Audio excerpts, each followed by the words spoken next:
So right after posting that video, I just recently posted about pruning your panicle hydrangeas so that they don't flop over in the rain. I got a comment, actually it was a message from a friend over in Belgium about what he does with his panicle hydrangeas to keep them from flopping over. And he actually sent me a little video clip showing his panicles and what they look like, how he prunes them, when he prunes them, to get the desired effect that we were talking about in that last video. I'm going to put a clip, or that whole clip that he shared with me, in this video right now so that you guys can see firsthand, because sometimes my thoughts don't get out as well as seeing it firsthand and hearing it from another individual. So my whole point in that last video was that it was, one, a theory, which Bert actually makes it not a theory, he makes it a fact in his video. But my idea was a theory that, hey, if we let this growth come up maybe a couple feet high and then we chop all the growth back, and we do that over several years so that we build thick stalks that have multiple bud sites, lots of bud sites all over it, we're going to get smaller growth, smaller blooms that are shorter, a little bit smaller, less weight, and they won't flop over. Well, in this little clip, Bert explains what he does, and I thought it was genius. He tells you exactly what to do to get this effect, and he shows you firsthand what his look like. I thought it was great. There's one little piece to it that I was still in question about. I went back, asked him about it, and he responded, and I'll tell you that after his video. So let's go to his video now so you guys can see how to get this desired effect and keep your hydrangeas, your panicle hydrangeas, from flopping over in heavy rains. Here we go. It's a 6:45 here in Belgium. I'm in zone 8B and this is my panicle patch. So I've got like 5 or 6 different varieties of panicles. So this is my Wim's Red. This is some other variety, but this is, and I'm sure of that, this is my Limelight. So Hydrangea paniculata Limelight. And as you can see, these blooms are not very tall. They're like 6 inches, not bigger. And the reason for that is that in the early spring, I only deadheaded them. So I left the flowers on during the winter, and in spring, early spring, I just deadheaded them. And here you can see, that is where the old flower was. And here is where the new blooms start. And you can see they have a very short branch, a very small flower, but there are 2 flowers instead of 1. In other branches you will see that I've got 3 flowers, mostly 2, but some have 3 flowers. But I have a lot of flowers. So if you only deadhead your hydrangea, your paniculatas, you get a lot of flowers, but you get small flowers because they make new flowers. So here you see, you've got 3 flowers instead of 1, and you only get more flowers but smaller ones. On top of that, the plants get really big. So here they are like 1.6 meters high. So that's a lot taller than a normal paniculata, so normal Limelight, and that's because I only deadheaded them. I've got another one in the back of the garden, and we'll go and look at that one now. So now we're at the back of my garden, and that fence there, that is 2 meters high, and this paniculata, it's a paniculata Grandiflora, is over 7 feet tall. It's 2.5 meters tall, so that's very big. But the flowers for this variety are quite small.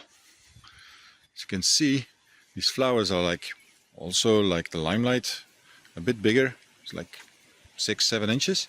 But normally, if you prune it back, the flowers get twice as big. They're really Grandiflora, the big flowers, that's what it means. And the reason is, as you can see here too, I have only deadheaded them. You can see the stalk of the branch where the old flower used to be is here. Got 2 new flowers on a shorter branch which is quite sturdy, quite strong. And I've got a lot of flowers. Huge amount of flowers, but smaller flowers. Now in the spring of next year, I will prune it back quite a bit, and then I will get again a smaller bush, but with a lot less flowers, but huge big flowers on longer branches, like it used to be before that. So you see the branches starting there, going up there, and there used to be a huge flower up here. Now I've got two smaller flowers. Now here are Annabelles. So these are smooth-leaved hydrangeas. And as you can see, here is another one, last one that is still white. These flowers are small. They're quite small. Normally these flowers are like twice as big. And that is because I only deadheaded them in early spring. And as you can see here, there's a lot of dead branches here. And that is done on purpose. Because these Annabelles, they tend to flop over. First rain, they flop over. As you can see, they're leaning forward here. But they break. And then they just die off and they're not beautiful anymore. So these are okay. These are at the end of the season. They're almost done, almost spent. But they still look nice. And that's because the dead branches that I've got in this shrub are supporting the new flowers. The blooms are a lot smaller, but I've got more. I've got like twice as many blooms, and they're supported. And you can see here at the bottom, they're not really touching the ground. And that's because they're supported by those dead branches. So I hope this helps, and somebody can try this. Just deadhead their hydrangeas in spring. The panicles and the smooth leaf hydrangeas. Just deadhead them in spring and see where it goes. And then decide the next year what you want to do with them. Have fun, guys. Bye. All right, wasn't that great? I love that little clip. And he sent it right after I posted that video, and it was the perfect response to what I was saying, because it was firsthand proof of the fact that pruning these things in a certain way does work. Now, like I mentioned before showing this, I had a question after watching this video. I was like, all right, Bert, so you say you deadhead them. And first I was wondering, when do you deadhead them? But he said he deadheaded them in the spring. That's what he does. And I thought, well, what does he mean he deadheads them in the spring? Because I'm thinking when you deadhead a plant, you're snapping the old bloom off after it's done blooming. You're snapping that off, and then new growth comes up from down below. So I'm thinking, do you deadhead them in the fall after the blooms are dying back on hydrangeas? Because in the spring is when we deadhead the rhododendrons, because they bloom in the spring. Well, the hydrangeas bloom in the summer, and so my thought immediately went to he deadheads in the fall, and then they shoot up the new growth.